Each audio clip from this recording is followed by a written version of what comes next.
Hello and welcome everyone. This is Not Ever. As always, you can call me Not Ever or Dave. Doesn't really matter to me.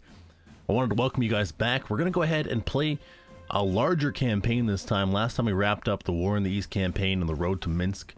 This time, we're going to do something crazy and play the full campaign.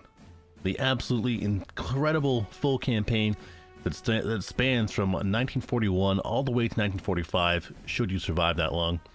It'll be a lot of fun. I haven't actually ever finished one of these. I fooled around with this game maybe about a year ago, and I played it a couple times off and on over the last year, but I never got to get to the end of the actual campaign. So I'm very excited to try it again, and hopefully this time I'll make it. Hopefully this time together we'll both make it, and it'll be a lot of fun along the way as we kind of try and figure out what exactly is going on in this game. So before we get into the actual gameplay though, I thought what I might do, if you're not familiar with the game, is I'll do like an episode 0, kind of a primer video, so we can understand things and make sure we're all on the same page. It'll be very quick, and by the time it's over, hopefully you can at least identify units on the map and have a general understanding of what exactly the game is about and how it plays. So we'll just jump right into that. Actually, you know what? No, before we do that, I also wanted to mention that when I do the actual campaign, what I'm thinking of doing is splitting the video up into each turn, into 3 videos. So we'd have Army Group North in one video, Army Group Center in another video, and Army Group South in the third video. Later on, we might have to change the format, but for now, for the opening phases of the game, I think that would be a good way to make it manageable, so we can kind of look at everything together, or sorry, in pieces, and not have to, worry about having an hour-long video for every single turn. Before we, get into the actual game, though, we'll do this little primer video. So we'll look at a couple things here on the map. First of all, things you should know is this is a World War II strategy game. If you're familiar with World War II, this is the Eastern Front between the Soviet Union, who are represented by these nice little brown figures, and these brown figures here, the Soviet Union, and these nice gray figures in various colors are the Germans and the Axis forces. If we go down here, actually, we can take a look at these forces down here. You'll notice these guys are also kind of that gray color. These guys over here, green color, and these guys are Hungary, so they're the Hungarians. And down here we have the Romanians in these purplish, or sorry, these off kind of, I don't know what color that is. It's like to me it looks like it's kind of like a very light purple-ish gray, but my color palette is very different than everyone else's, and I've never been very good at fully understanding or being able to explain and elaborate on colors. So also look up here, we'll see these blue guys. These blue guys are the Finnish people, so we have access to the Finns as well later on in the game, I think after the second turn. But these units here, even though they're part of the Axis, they're limited in what they can actually do. If we look over here, you'll see there is this thing called the Finnish No Attack Line, which is right here, and what that basically means is that the Finnish troops are not able to pass over that. So an example for Leningrad down here, the Finns are not able to come across this line. They can't attack south of that when we do finally get control of them. So even though we have these extra units at our disposal, they are not they're not really going to turn the tide very much of the game as we were playing as the Germans here. And that's basically the factions that are involved. So we'll take a look now at the units. If you're confused as to what exactly you're looking at, each one of these little gray or brown squares represents a different unit. Units can be broken down into various sizes, and they mean various different things. So let's take a look right here at if I can. What am I? Hold on. Ah, there we go. We'll take a look right here at this one. For example, you'll notice that it's a square, and in that square it has various different information. So here's a square, and then we have a little rectangle inside of there with 2 crossed lines, and it's purple behind that. Above it there are 2 X's, and then on the bottom there are 2 numbers, 52 to 50. So what this all means is that the square itself is the unit, represents one unit, and then we have these two X's represent the size of the unit. So in this case, 2 X's represent a division. The crossed symbols here, the crossed lines, represent the type of unit. In this case is an infantry. And down here, these 2 things represent, in this case, combat value, which is represented as CV, and 50 is the movement. So 50 is the maximum movement any unit can have. And as you know, as you attack units, as you move across the board, you deplete movement. And, you know, eventually at the end of your turn, or not even at the end of your turn, but as you move the unit, you'll get down closer to 0. Once you get down to 0, or sometimes even, you know, between like 5 movement or less, sometimes a little bit more than that even, depending on what kind of tiles you have to move through, your unit can no longer move or attack. And the CV represents basically how strong the unit is based on various factors such as the what the unit is comprised of, what its composition is. So if we take a look here, we'll see that in this left column we have all of the different units that make up this infantry division. It says the armored cars here, then we have rifle squads, cavalry squads, pioneer squads, and so on and so forth. Each of those things has a number of units that compose of that. So for example, rifle squads, there are 342 rifle squads in this infantry division. That amounts to about, I think about 3,000 or so individual soldiers, but of course it's not modeled down to the soldier level, it's modeled down to the squad level. So one squad is as much as you can get. Of course, you can also have damage squads, so if people get wounded or killed inside of combat, you will have some squads that become damaged, which means that they're less effective, which overall lowers the complete total efficiency and fighting force of the or the combat value of this this unit. So that's basically, you know, an example of what you can expect from, or what the symbols mean. We'll go over a couple more symbols in a second, but as long as we're in this screen, we might as well take a look at, well, as this is called the Table of Equipment and Organization, the TOE. And the TOE, every unit has a TOE. You have over here the template. So this is like the template for the units, and this is what it can have at its maximum maximum amount of things it can have inside of it. So, sorry, not the maximum. It's what it's supposed to have. It's what it's supposed to have inside of its unit. So, for example, here we look at the rifle squad here. It's supposed to have 333 rifle squads across the entire division. But in actuality, it has 342, which means that it has 102% of what it needs to have to be an effective, or 100% effective fighting force. And then, of course, if you look down the list, you can see that it has mostly 100%. There are a couple things. For example, it doesn't have a full complement of light mortars, and it's not quite full on artillery as well as cavalry squads too. But otherwise, it's at about 100% effectiveness. So this unit is pretty much as full as it can be. It could have more. It could have a couple more things. It could also have a couple less things here in terms of rifle squads, but it's a pretty much effective fighting force right now. As you see the game go on, we'll look into the table of organization and equipment, or the organization and equipment. Sorry, I kind of fumbled across my words there. And you'll see that as time goes on, as the battles rage, units will become they'll require more materials, they'll require more units, more people to fill these ranks as they become depleted through combat, and just through the through attrition and such things like that while moving through territories.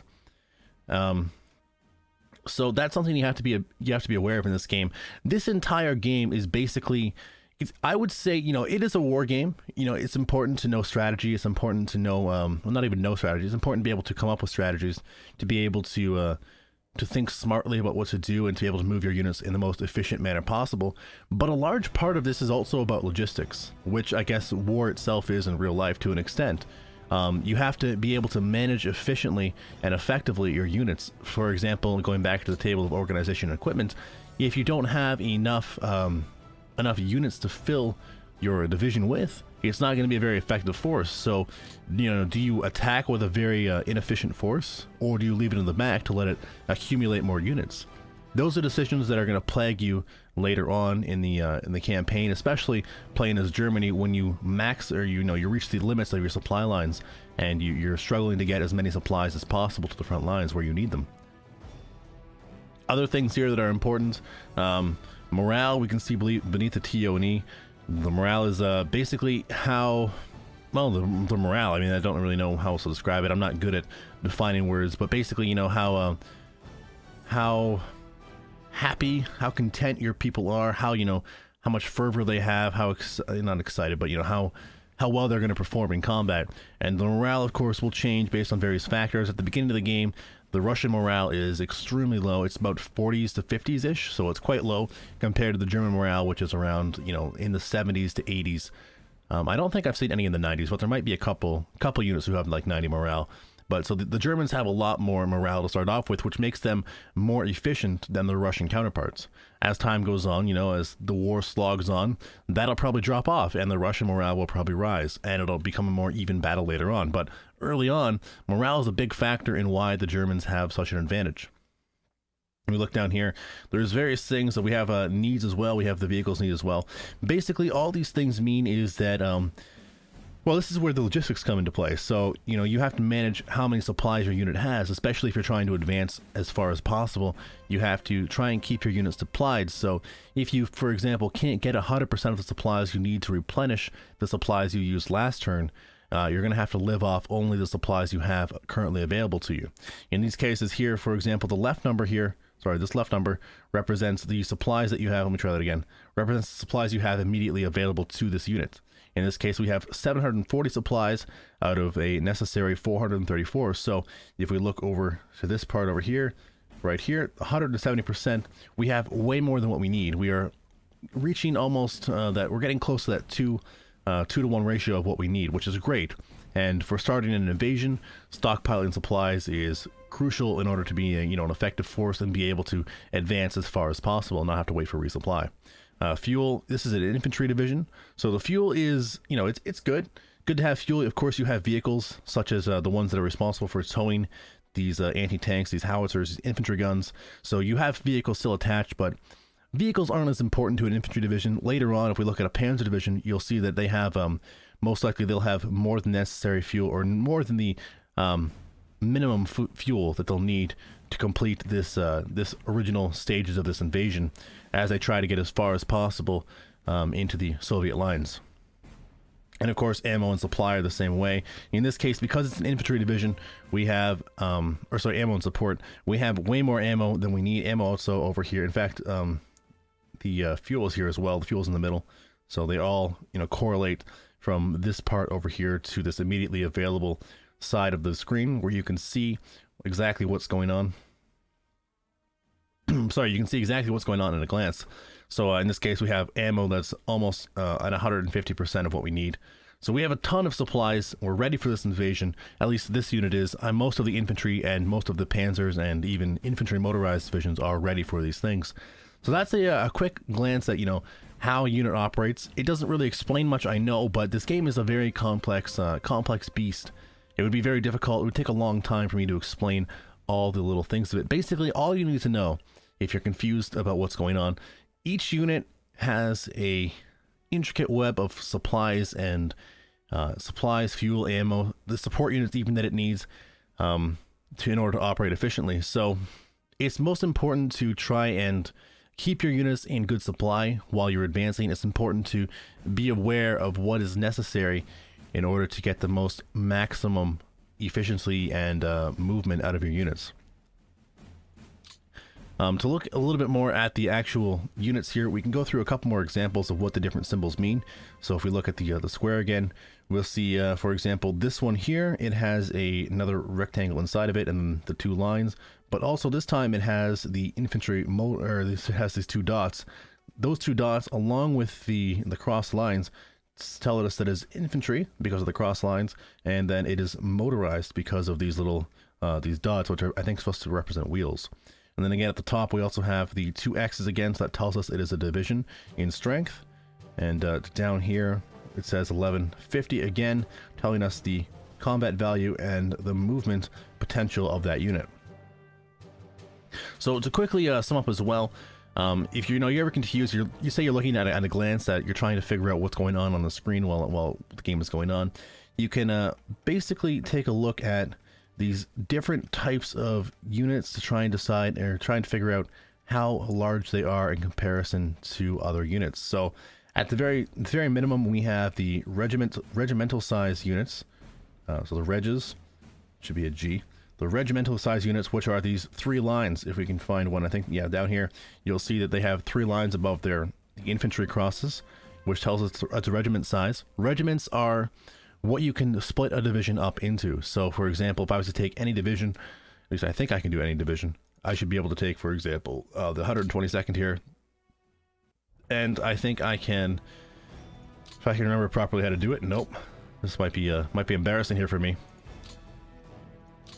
I can't remember how to split it.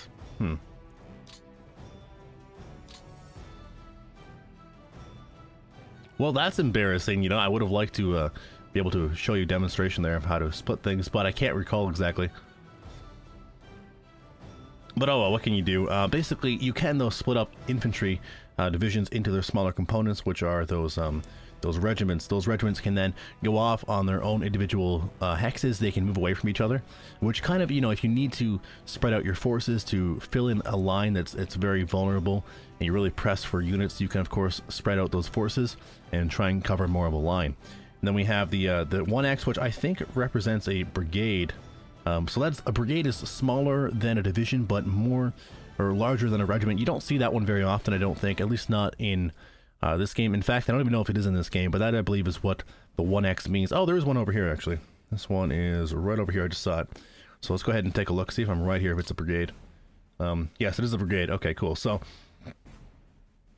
a brigade, I don't think brigades can be formed into anything else. I think that they're the smallest autonomous unit that you can have in the game that can't be separated into anything else. And then of course above that you have the division. That's probably what you're going to see the most of, is these divisions. All these units in here are divisions here. These ones up here. So most of the frontline units, you know, all the frontline units except for the regiments and the brigades will be divisions. And that's just an example, of course, of what you can expect to see. And then over here we have the corps. Now these ones above division, the corps, and then above that we have army, and then above that we have army group. Oh, that was embarrassing writing. But these ones up here above the division, they are all headquarter units. So you'll see they'll be noted on the map as they'll have the, instead of any symbol inside of their box there, they'll have the letters HQ, and that tells you their headquarters unit.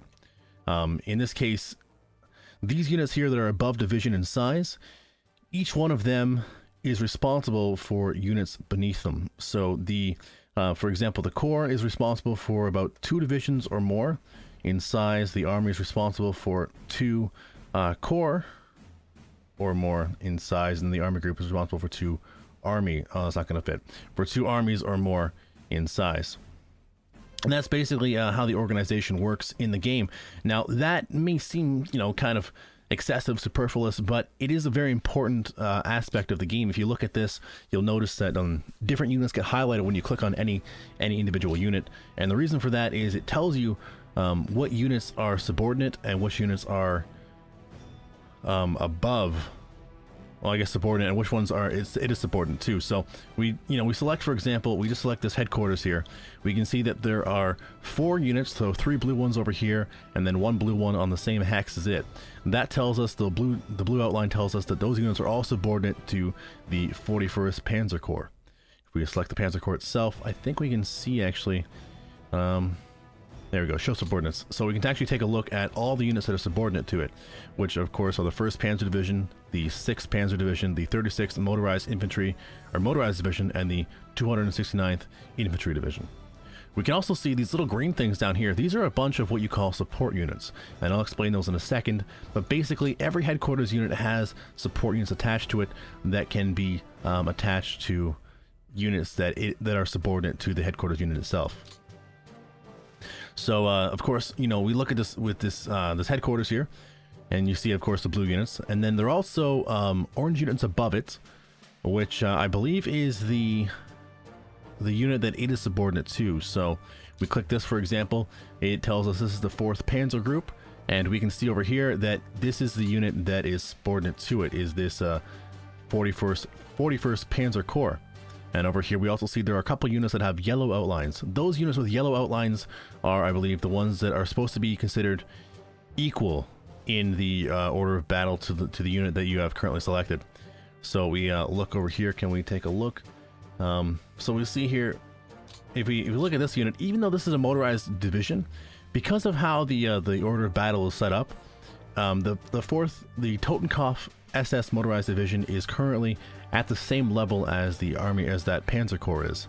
To see what I mean here, we'll take a look at this actual Panzer Corps. We'll click on it, and if we go to show subordinates, you'll see that it has immediately attached to it, it has the 41st Panzer Corps here in purple, and then the units that are subordinate to that are also listed. But it also has the Totenkopf SS Motorized Division, which is immediately attached to the 4th Panzer Group. That means that even though this is a division in size, this Totenkopf unit here, even though this is only a division, it is still technically equal in the order of battle to this Panzer Corps because they're both attached to the same units. And headquarters, the reason I'm telling you all this is headquarters are important because when it comes to actual headquarters, you need to keep them all relatively within range of the units that are subordinate to them. If your units get out of range, they lose combat efficiency by being outside of the radio range of these units. I think there might be a couple here actually that start out of, oh my goodness, that start out of range. I can just find them quickly here. If I can't, though, I won't waste too much time. There might be a couple, I think, over here maybe. Oh, there we go. Perfect. So you can see these units here are red. The redness identifies that these units are outside the command range or the radio range of this headquarter here, which is the 32nd Corps. So 32nd Corps is here, and these ones I think I'm not sure exactly what the range is. I think it's something like 8 hexes or something. 1, 2, 3, 4, 5, 6, 7, 8. It might be more than 8 hexes. I'm not sure. But basically, it just means that they're not going to be as efficient. And I think they might also not get as many supplies, or they might have a supply problems if they're outside of their command radius. Another thing to help you kind of figure out where your units are is the colors that they have. So if we look at the, if we look at all these different units here, I'm going to get my pen out. If we look at all these different units, we'll see that these ones here, for example, are purple. These ones are a different purple. These ones are a pinkish color. These ones are light green. These ones are dark green. The reason for those different colors is that each army your units are attached to have a different color scheme, and that helps you kind of organize them later on so that you can get them all within radio range. So you're not really trying to click through a bunch of units and be like, well, is this guy connected to the 4th Panzer Group or is he connected to the 3rd Panzer Group down here? It saves a lot of time later on. It's a very nice little mechanic to have. And yeah, so that's basically radio range. There's a ton of stuff to go over. I'm just trying to make sure I hit all the basics and stuff. Movement, movement is kind of very self-explanatory. You know, you click something and you can move it. There's also you'll notice here, if I select any unit, you'll see that there are different shaded hexes here. So for example, the dark ones are the hexes that we can't reach with our units, and the kind of paler ones are the ones that we can reach with that unit. You'll also notice that these hexes, the ones that are red, effectively are what are considered to be Soviet controlled. So by moving, if we were to move any unit, I'm start a new game after this, but I'll just kind of demonstrate here. So for example, if we're gonna move this unit into here, as we do that, it flips the hex colors to clear, demonstrating that it is under our control now.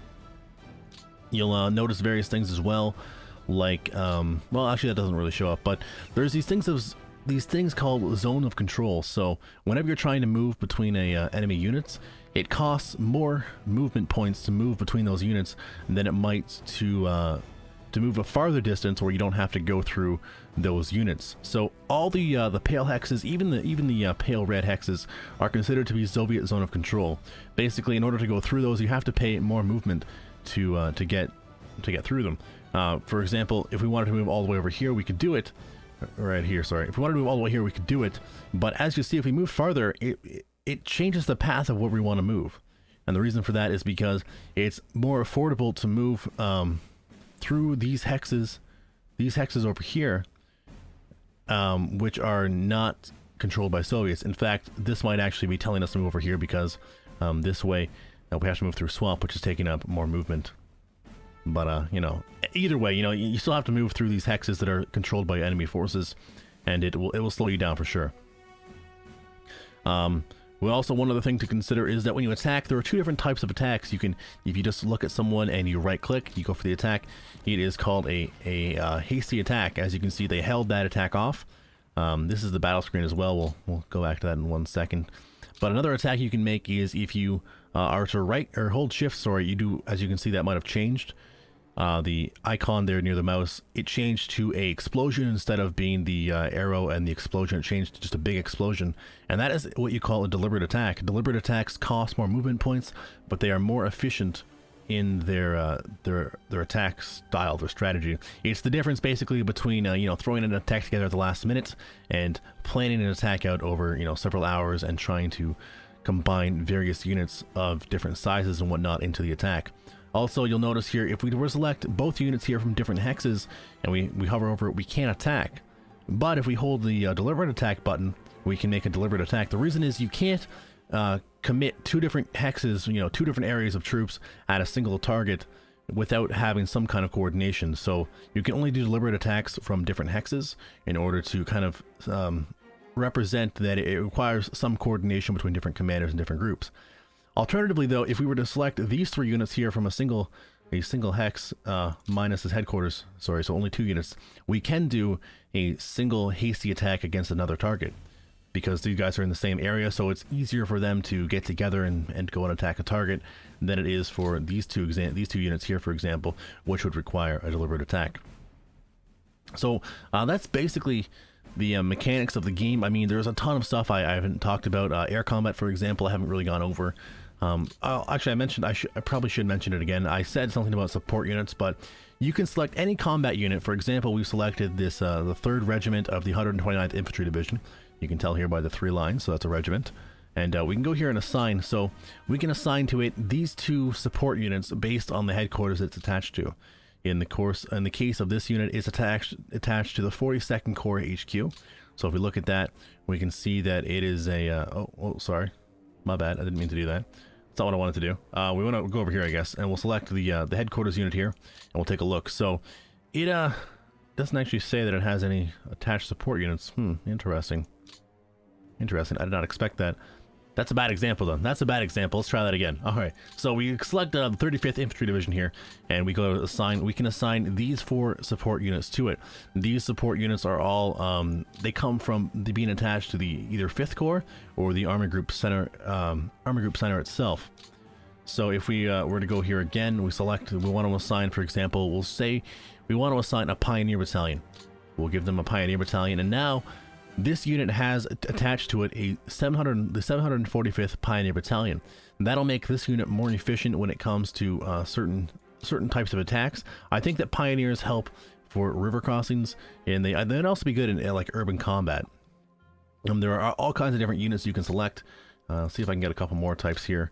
Like, for example, you'll have the Jagdpanzer, which are tank destroyers. The Pioneer, which we discussed. The Flak Battalion, or Flak Company. Self-propelled flak company, which are for anti-aircraft, and this of course is a light anti-aircraft battalion. And then the Flam Panzer, I'm not exactly sure what that is. If I had to guess, I would say it's like Panzer, like tanks with flamethrowers attached to them that you can use for probably clearing out urban areas and maybe fortifications as well. You can also get different things, like you can get the Stug Battalions, which are assault guns. You can use them to make it easier to attack cities or other urban fortified hexes and stuff like that. And it adds a lot of depth to the game. So, you know, for example, if we look down here at this nice little city, Brest-Litovsk, which is right across the river from us, we're going to try and take this on the first turn if we can with these guys, if we wanted to, for example. We might want to go ahead and assign them well, actually, before we do that, we'll take a look at what they have actually in the city. So you can hover over any tile and take a look at the different fortifications. So it says there city Brest-Litovsk 8, and it says city. That's the type of tile that it is. It tells you the hex coordinates. There's a minor river on it that runs southeast, southwest, and west. And then there's a railway as well. There's also a fort on this, so a fort level 3. I think the fort goes up to level 10. So it's a fairly efficient fort. As you said, it says there, it gives 10% bonus to their defense, and then it lists the 3 units that are currently stationed in that hex. So because they have a fort, as we can see here, and there are a tank division and rifle division, let's go ahead and give the 45th Infantry Division a extra unit here to help out. We'll give them a Stug Battalion, and as you can see there, we took away 1 Stug Battalion of the available type, and we'll give them also a give them a Panzer Jager Battalion to fight off those tanks, and then we'll move down here to the 31st Infantry Division, and we'll give them a give them a Stug Battalion as well. And maybe we'll give the 34th Infantry Division here if we can. The 34th Infantry Division will give them a Pioneer Battalion to kind of make the attack on the city and across the river, in fact, easier. As actually, you know, might as well, as long as we're here, we'll give these guys a Pioneer Battalion as well. So that'll maybe make the attack a little bit easier. It's hard to say exactly how things will work. I don't think we'll be able to take the attack with just these 3 units, but we'll try it out anyways, just for a demonstration here. And as you can see here, the attack is actually going very well. We managed to rout 2 units, and we actually managed to force the 3rd one to retreat. So with only 3 units attacking across the river there, we committed almost 55,000 men to the attack, and we were able to push them out of the city and back across the this railway line here towards the or to the east.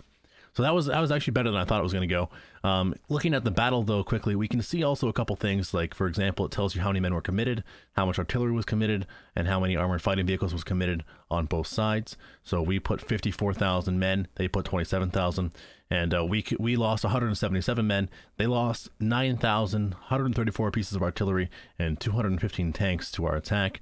It also demonstrates air combat as well. So there were 103 fighters committed, 46 bombers for us. We lost 1 fighter, 9 bombers.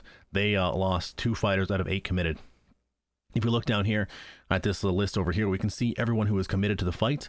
So it tells you that the 12th Corps was in command here, and they had 3 infantry divisions committed, and then it lists all the units that were committed as well, the support units. So we had a gun battalion, 3 howitzers, actually that might have been 5 howitzers, so 5 howitzers total, 6 howitzers total, sorry.